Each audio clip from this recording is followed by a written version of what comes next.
আসসালামু আলাইকুম রহমতুল্লাহি ওয়া বারাকাতুহু। আমার প্রিয় আপু এবং ভাইয়েরা সবাই কেমন আছেন? আশা করি আল্লাহ তাআলার অশেষ রহমতে সবাই ভালো আছেন। আলহামদুলিল্লাহ আমরাও ভালো আছি। আর আজকে আমি ভিডিওটা সকাল 10টা থেকে শুরু করছি। এখন আমি যে চাল জারতাছি, এগুলো হলো আতপ চাল, মানে আওলা চাল। আওলা চালগুলো ঈদের আগে আর কি ঝেড়ে তারপরে আর কি রেখে দেবো, কারণ ঈদের মধ্যে তো পিঠা খাওয়া লাগে তাই। আর হচ্ছে বাহিরের অবস্থা বেশি ভালো, মানে হালকা হালকা বৃষ্টি, তাই আমি ঘরে বসে আছি, বারান্দায় বসে আছি, চালগুলো জারতাছি। চালগুলো যাইরা তারপরে আর কি প্রসেসিং করে আর কি মনে করেন গুঁড়ি বাঙ্গায় আর কি রেখে দেবো। তো আমাদের গ্রাম এলাকা কিন্তু এদের মধ্যে পিঠা খাওয়া হয়, তাই আর কি চাল যাচ্ছে।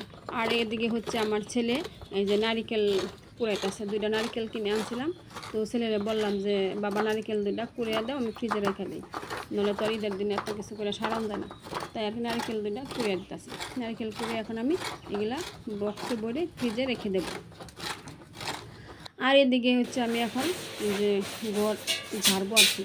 ওই দিনে এক রুম যারা হয়েছিল সেটা আর ভিডিও করা হয়নি, আপনাদের সাথে শেয়ার করা হয়নি। তো আজকে ভাবলাম যে এই রুমটা ঝাড়বো, সে ভিডিও করে আপনাদের সাথে শেয়ার করি। তো আমাদের গ্রামের অঞ্চলে কিন্তু এভাবে আমরা ঘর আসলে আর কি পরিষ্কার করে থাকি, ঘর বাড়ি পরিষ্কার করে রাখি। তো এদিকে আমি ঘরটা ঝেড়ে নিচ্ছি আর কি। তো শুধু যে ঈদ আসলে এই পরিষ্কার করতে হয় এরকম কোনো কথা নেই, তবে সবসময় আর কি পরিষ্কার পরিচ্ছন্ন থাকা লাগে। পরিষ্কার পরিচ্ছন্ন হচ্ছে ইমানের অঙ্গ। আর ঈদ আসলে আর কি মনে করেন একটু বেশি করে আর কি মানে আনন্দ নিয়ে বেশি করে কাজ করতে হয়। বাড়ি ঘরগুলো পরিষ্কার থাকা, কাপড় সব কিছু ধোয়া, তারপর উঠোন বাড়ি ভালো করে ঝাড়ু দেওয়া, ঘর কাঁচা ঘর থাকলে নেপা পোছা আর কি সমস্ত সব কিছু আর কি গ্রাম এলাকায় সবাই করে থাকে, তো আমিও করি আর কি। আর এদিকে যে সুকেসের উপরে অনেক ময়লা পড়ছিল, সেগুলো আমি জায়গা পরিষ্কার করে নিচ্ছি। আর এখন হলো যে ঘর ঝাড়ার পরে তারপরে যে বিছানা চাদরগুলো নিয়ে আসছি, সেগুলো এখন ভিজিয়ে রাখবো। ভিজিয়ে রেখে তারপরে অন্য কাজ করবো আর কি। তখন ভিজার পরে তারপরে আমি এগুলা ধুয়ে আর কি শুকাইতে দেবো।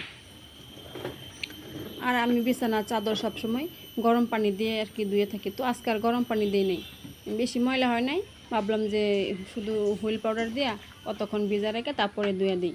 তো আজকে আর গরম পানি না দিয়াই ঠান্ডা পানি দিয়ে আমি বিছানা চাদরগুলা ভিজিয়ে রাখবো আর কি। ভিজিয়ে রেখে তারপরে আর কি আমি আবার অন্য কাজ করব। তো এদিকে আমার ছেলে আমাকে আম কেটে দিয়েছে, বলতেছে আম্মা তুমি অনেক কাজ করছো, ধরো তুমি ক্লান্ত হয়ে গেছো, আম খাও। আর এই আমগুলা হচ্ছে আমাদের গাছের আম। আমগুলা দেখতে ছোট কিন্তু খাইতে অনেক মিষ্টি, ভিতরে একদম লাল টকটকা। আর এখন আমি চাদরগুলা ভিজিয়ে রেখে তারপর আবার চলে আসছি এই যে ঘর মুছতে। তো আমার 2 রুম মোছা হয়ে গেছে অলরেডি। এখন আমি বারান্দা মুছতেছি, বারান্দাটা মুছে তারপরে আর কি আমি যাবো কাপড় যে বিছানা চাদরগুলো যে ভিজে রাখি সেগুলো দিয়ে তারপরে আর কি গোসল করব। আর এখন প্রায় 2টার মতো বেজে গেছে। তো আমি তাড়াতাড়ি করে ঘর মুছে তারপরে কাপড়গুলো ধুয়ে গোসল করে আবার জোহরে নামাজ পড়বো আর কি। তো আমি এখন এই যে গোসল কাপড় চোপড় দিয়ে গোসল করে তারপরে নামাজ পড়ে তারপরে আমি চলে আসছি আর কি। আর আপনাদের সাথে এই যে শেয়ার করতেছি কাপড় চোপড়গুলো এখানে শুকাইতে দিছি।